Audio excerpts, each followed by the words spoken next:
warahmatullahi wabarakatuh. Salam sejahtera buat kita semua. Perkenalkan, saya Saiful Nurdin, Widya Iswara dari Balai Diklat Gagahan Bandung. Pada kesempatan ini izinkan sharing materi mata pelatihan model-model pembelajaran. Sobat pelatihan, pada penjelasan sebelumnya kita telah sharing tentang pengertian dan karakteristik pemilihan model pembelajaran. Selanjutnya, mari kita bedah tentang sintak model pembelajaran. Banyak model pembelajaran yang dapat kita gunakan. Namun, dalam video ini kita akan bahas model pembelajaran yang familiar pada kurikulum K13. Di antaranya, sebagaimana yang telah disebutkan tadi. Pertama, model pembelajaran berbasis masalah. Model pembelajaran ini bertujuan untuk merangsang peserta didik untuk belajar melalui berbagai masalah. Masalahnya itu masalah nyata dalam kehidupan sehari-hari. Dikaitkan dengan pengetahuan yang telah atau akan dipelajari. Permasalahan dalam PBL ini menuntut penjelasan atas sebuah fenomena. Fokusnya adalah bagaimana peserta didik mengidentifikasi isu pembelajaran sendiri untuk memecahkan masalah dan materi maupun konsep yang relevan yang ditemukan oleh peserta didik. Selanjutnya, langkah-langkah model PBL ini ada 5. Di antaranya, pertama, orientasi masalah. Kedua, mengorganisasikan kegiatan pembelajaran. Kemudian, membimbing penyelidikan mandiri dan kelompok, mengembangkan dan menyanyikan hasil karya. Yang kelima, analisis dan evaluasi proses pemecahan masalah. Sobat pelatihan, selanjutnya model project based learning. Pada model pembelajaran ini bertujuan untuk pembelajar yang memfokuskan pada permasalahan kompleks yang diperlukan peserta didik untuk memahami pembelajaran melalui investigasi, kolaborasi, eksperimen dalam membuat suatu proyek, serta mengintegrasikannya sebagai subjek atau materi dalam kurikulum. Sahabat pelatihan, langkah-langkah PJBL ini menyiapkan pertanyaan atau penugasan proyek.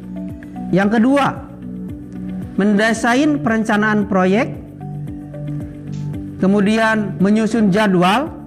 Selanjutnya, memonitor kegiatan dan perkembangan proyek, menguji hasil, fakta, dan data percobaan atau penelitian.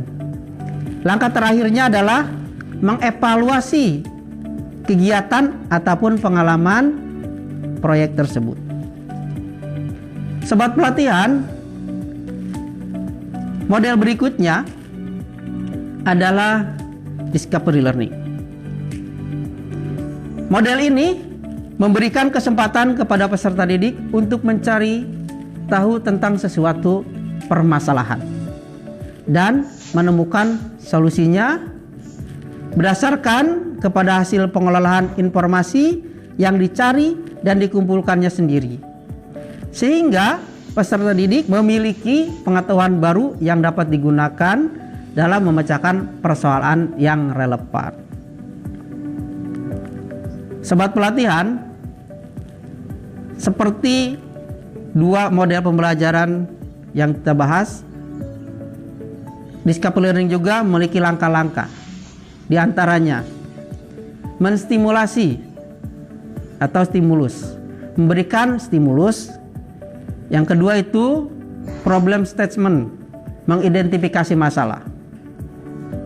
Kemudian data collecting atau mengumpulkan data. Setelah dikumpulkan, maka data processing atau mengolah data dan terakhir adalah verification atau memverifikasi. Sobat pelatihan, discovery learning ini ada kaitannya dengan inquiry.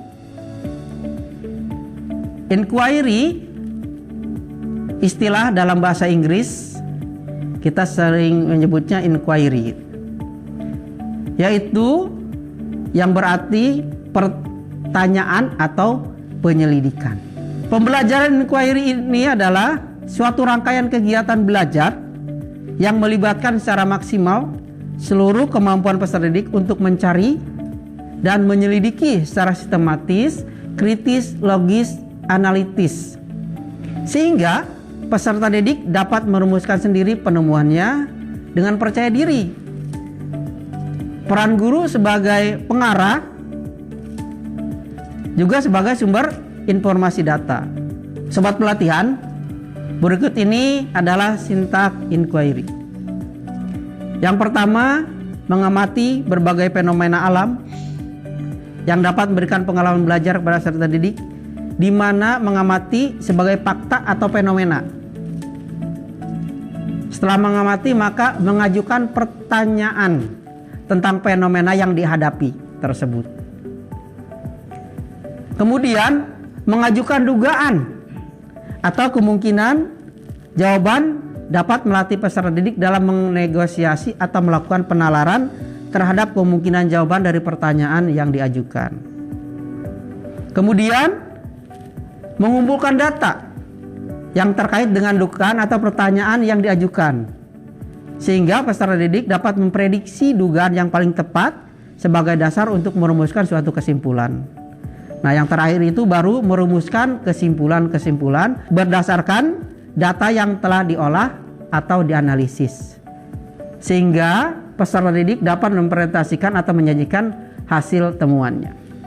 Perlu kita ketahui, ada perbedaan antara model pembelajaran discovery learning dengan inquiry. Sobat pelatihan, di dalam discovery learning, masalah yang dihadapkan kepada peserta didik merupakan masalah rekayasa oleh guru. Jadi direkayasa oleh guru. Kemudian guru sebagai pembimbing. Sementara itu, inquiry masalahnya bukan dari hasil rekayasa, sehingga peserta didik mengarahkan seluruh pikiran dan keterampilannya untuk mendapatkan temuan di dalam masalah itu melalui proses penelitian. Dan guru berperan sebagai moderator ataupun fasilitator.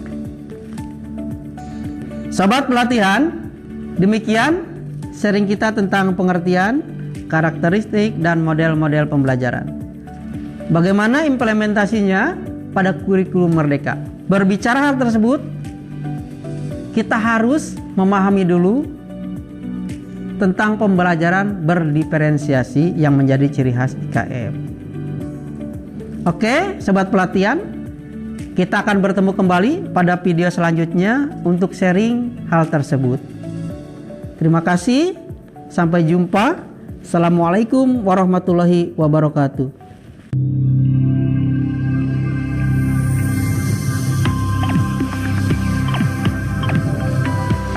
Belajar mandiri, pintar bersama.